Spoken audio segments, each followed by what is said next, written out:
is an examination of multiple literacies addressed in content area methods courses. And this is a case study of the perspectives of urban teacher education. I'm Joyce Manning, and my co-author, Lily, you want to introduce yourself? Hi, I'm Lily Inglima. And we're at Georgia State University in Atlanta. The purpose of our study is we really wanted to explore teacher education faculties in the content areas to look at their perspectives and their practices related to literacy in their content area methods courses. We are a department of middle and secondary education. So we prepare pre-service teachers in middle level, which is grades 4 through 8, and secondary, which is 6 through 12. And we're an urban research university with an explicit mission to attend to social justice and equity in our coursework and in our programs. At the same time, in our state, there has been recent legislation that has said that all of our teachers, whether you're pre-K up through 12, whether you're art or music or reading, English, science, social studies, must be prepared with an understanding at least of the foundations of the science of reading instruction. So that was sort of a contextual frame around our work. Historically, in teacher education, there's been a focus on preparing teachers in the content area with some kinds of understanding of content area reading. So how to help pre-service teachers understand supporting their students learning from text. But over the last 15 years, that view of literacy has really expanded to a huge extent. And so we've seen more calls for multimodal, for digital literacy, computational literacy, for disciplinary literacy, those unique literacy strategies that are specific to particular content areas, and also for critical literacy. And so when this focus on science of reading came about, which primarily has a focus on making sure they understand beginning reading, word attack, and comprehension skills, we began to really reflect on what's going on for our science ed faculty, social studies ed, mathematics ed, when they try to think about how they value literacy and what's going on in their classrooms. And so it was those tensions that we felt that led us to frame this study around these guiding questions. How do they define literacy? And then what do they do in terms of incorporating attention to literacy, whether it's development or processes or pedagogy? So our methodology was a qualitative case study. We recruited participants. There were 4 teacher education faculty, 1 from each of the core content areas. And again, these are teachers who are teaching future grades 4 through 12 teachers.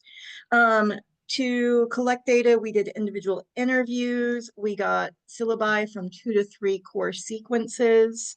We got descriptions of their assignments and different learning opportunities, their curriculum maps, and we looked at the faculty's own research. We started the process with the initial interviews where we just got an idea of how they defined literacy and a little bit about how they taught it. We recorded and transcribed it using Otter AI and sent it to the participants for verification, and also to ask them to share their course documents with us. We coded all of our data in NVivo, and we were performing constant comparative analysis. And then we, of course, scheduled follow-up interviews and sort of repeated that whole cycle. So this gives you a sort of an overview of the results that we're going to be sharing, both on their perspectives and then some of the key themes that have come out in our data. So our definitions were by and large extremely expansive. The English language arts teacher mentioned how, you know, literacy depends across different texts and contexts. One example she used was a car engine. She was like, you know, are you a literate reader of this text? Our science participant was focused a little bit more on communication, on the acts of giving and receiving, product and process. And so he considered the process more like speaking and listening, and the product he thought of more as reading and writing, and he included graphs and images in that definition. Our social studies participant also acknowledged multiple forms of literacy, but she was focused more on the skills used to interpret the world around them and understand the place and space of a place in the human experience. Our one outlier was our math participant, who largely adhered to the more traditional definitions of reading and writing and thinking skills.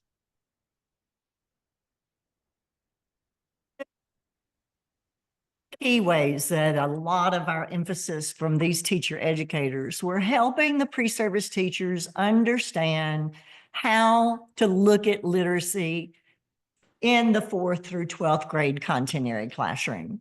And they did that by having them look at how literacy played out in curriculum, how to scaffold kids' processes, and then to teach them. So when we looked at the curriculum, they had the students analyzing curriculum really around 3 areas: critical literacy, disciplinary literacy, and multimodal text. This focus on critical literacy really had them look and analyze representation in the curriculum, whether or not the curriculum incorporated knowledge of diverse cultures, diverse genders, and how they might insert criticality into cracks in the curriculum. For example, our mathematics faculty, his research looks at criticality in mathematics classrooms, and he had students really think about how white men are typically the ones who are displayed in textbooks as mathematicians. And what are you going to say when your student asks, are there any mathematicians from culturally diverse groups or women mathematicians? Their focus on the curriculum in terms of disciplinary literacy often was to the extent that that was a focus in the standards for their professional discipline. And they would use also a look at the analysis of vocabulary and the disciplinary texts that needed to be taught. For example, our science faculty member had the students really look at complexity of science text, analyze the text structure, analyze the difficulty students might have in that text, and what academic vocabulary would need to be addressed. In terms of multimodal text, we had these faculty members having assignments that required the students to put together layered text, where they would have a particular topic and they would look at multiple ways to present that, whether it was auditory or visual text or different difficulty levels of particular text, so that the students they work with could access the information. Our math teacher in particular was very aware of using children and adolescent literature in the curriculum, and he did that to motivate and engage the students. And then there was a strong sense that multimodality was particularly important. And the social studies faculty focused on that aspect as well. So whether they were talking about the curriculum as it exists or what they were having the students develop so that their classroom in a middle grades or secondary would allow the students to access the visual, audio, or the linguistic. Now, they also talked about how their pre-service teachers should scaffold students' literacy processes. And they looked at this aspect in terms of how they might support their science talk, how they might give them writing supports to help them, particularly for their multi-language learners, scaffold their comprehension by different types of organizers or fact and opinion guides, engaging their students' interest as a way of helping them to attend to the text and comprehend, and then pre-teaching vocabulary using strategies that are good reading strategies across any content area. But they also looked at literacy-based pedagogy for pedagogical content knowledge. And this approaches also represented different lens through which you might think of literacy. So we had, because in part this is an urban research university, all of our faculty and all of our students get a strong grounding in criticality. And so all of the students use Goli Muhammad's Cultivating Genius. They learn the focus and the importance of focusing on identity, skills, knowledge, and criticality. And so there were really an effort to think about your pedagogy regardless of the content area, and how are you going to help analyze perspectives in text, analyze implicit bias in text, teach in a way that you are focusing on praxis and justice and equity. In terms of disciplinary literacy, this was, as you would expect, unique to each area. So in the social studies class, the instructor was helping them understand teaching with primary source documents. What does that look like? How do you do that? We had argument-driven science inquiry, where teaching them how to make sure you developed the claims and evidence and reasoning of your students, computational thinking, and then the powerful writing pedagogy that was in the English language arts classroom. How do you help students write about issues that identify what they can do to help impact a change? And then there was elements of multimodality and how you use that in your curriculum. The last area was the science of reading. So all of our faculty made reference to the fact that their students had to complete science of reading modules. And these modules had them understand the very basic word recognition and language comprehension aspects of the simple view of reading.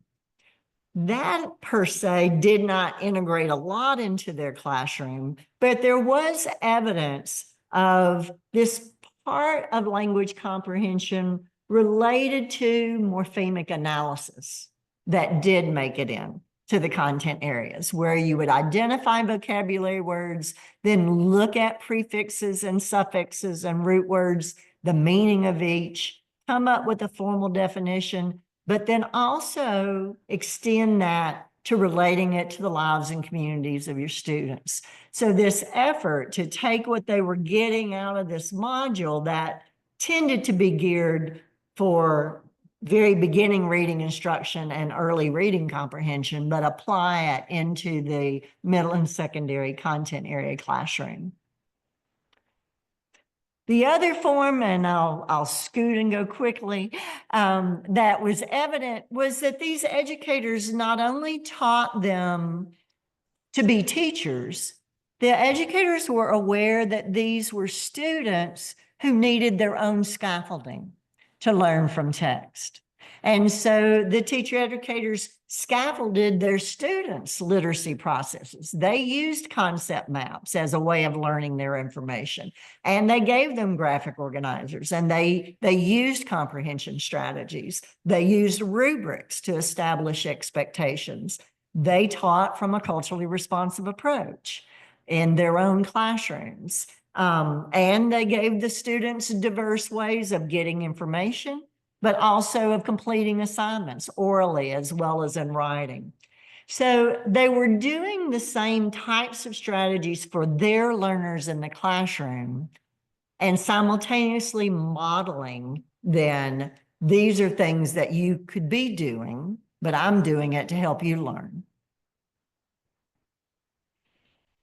So one form of literacy education that we saw in social studies and language arts, but not in the other two areas, was place-based learning processes and pedagogy. So our social studies participant was more interested in her students developing this nuanced understanding of the places in the world around them and being able to communicate that to their students. So one example is a walking tour of Auburn Avenue. So Auburn Avenue became this thriving Black business district after the 1906 race riots forced Black businesses out of the central business district of Atlanta.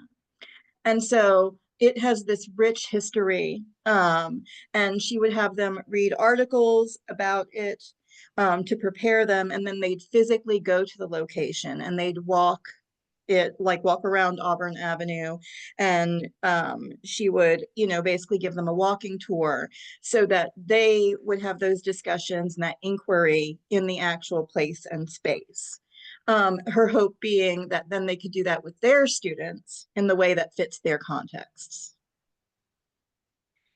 The language arts participant, her focus was a little bit more on promoting community, like teaching them how to affect change and promoting community engagement and policy advocacy. So she began by teaching her students how to interpret current policy and bills with a critical eye, asking them who's helped, who's left out, who's harmed, and all of that, just so they can make informed decisions. Then, to give the students that awareness of the policy context, she took them to Capitol Advocacy Day, where they could go meet the legislators. They could learn how educational policy was developed in Georgia and watch the Georgia Congress in action. She followed up the experience by providing the opportunity for her students to write the state representatives and senators about those bills that they are most passionate about, and encouraging them to engage in their communities and advocate for the policies that they find meaningful. The hope is that those teachers would then take this idea and bring it into their classrooms in a way that fits their contexts and helps their students develop their own voices to affect change. So in general, we found that our faculty focused on supporting the literacy learning of their students while they modeled effective teaching and curriculum and strategy use, which the teachers could also use in grades 4 through 12. The context of the university as an urban institution shaped the use of critical literacy as an overarching lens for all 4 of these teachers, and that was evident in their work. The science of reading legislation opened up spaces for discussion of literacy and attention to literacy in the coursework, but the primary threads that were evident, criticality, disciplinary literacy, multimodal literacies, these were evident prior to this legislation. And then finally, aspects of literacy that these faculty valued the most, they were evident across multiple courses that they taught, and they were used as scaffolds for their pre-service teachers as a model, but they were also the focus of faculty research. Every one of these faculty had areas that they involved in that they also looked at with research that were literacy related. So I think we'll end there. I don't know if we have any time left for questioning, but we'll turn it back to the group.